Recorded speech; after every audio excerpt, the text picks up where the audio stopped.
Okay, thank you, David.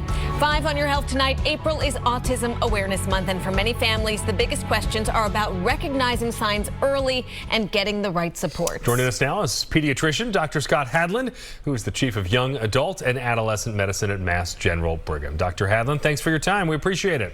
Thanks for having me. All right, so for parents watching, what are some early signs of autism in kids that you shouldn't just brush off?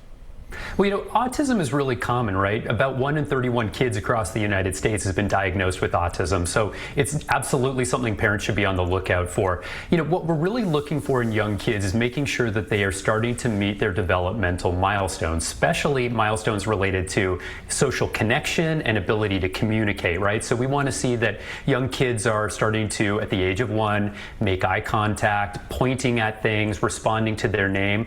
And by about 1.5 years, we want to see that they're having their first words. And so when families are not seeing these milestones, they can be concerned and talk to their pediatrician. The other thing to be on the lookout for is what we pediatricians call regression, which is where a child may have actually achieved some milestones and then actually goes on to lose those milestones. And that's really concerning. So we pediatricians are always on the lookout for that.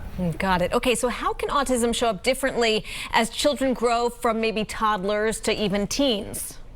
Yeah, well, as kids age, their brains develop and the worlds around them and what they're needing to do in the world around them will change, right? So for toddlers, we're looking for, children to meet those milestones that I've just talked about. And if they're not meeting them or if they're regressing, then we become worried. And we're screening for this as pediatricians at 18 months and 24 months so that all kids are having these questions asked and parents have an opportunity to sort of express concerns. But in school-age kids, we start to see a different set of symptoms. We might see, for example, that kids are having a difficult time making friends or struggling with transitions from one environment to another, or they might have a very intense focus on a very specific set of interests, or some kids will have sensitivity to certain sounds or to textures. And then when you enter into the teenage years, it can look different altogether again, and often is much more subtle because teens often learn to adapt to the world around them when they have autism, but they may still have difficulty with eye contact or with reading other people's body language,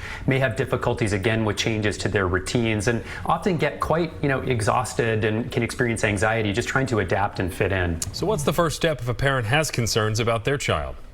Well, bring it to your pediatrician. This is what we are here for, and we're all trained to be on the lookout for these signs and to address any concerns that parents have.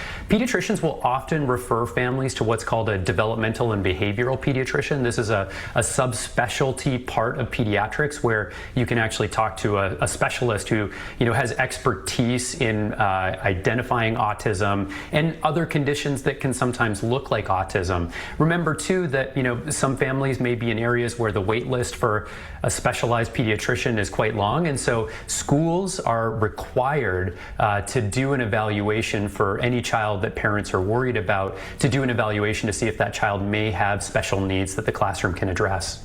Good to know. Okay, thanks as always, Dr. Hadland, for joining us.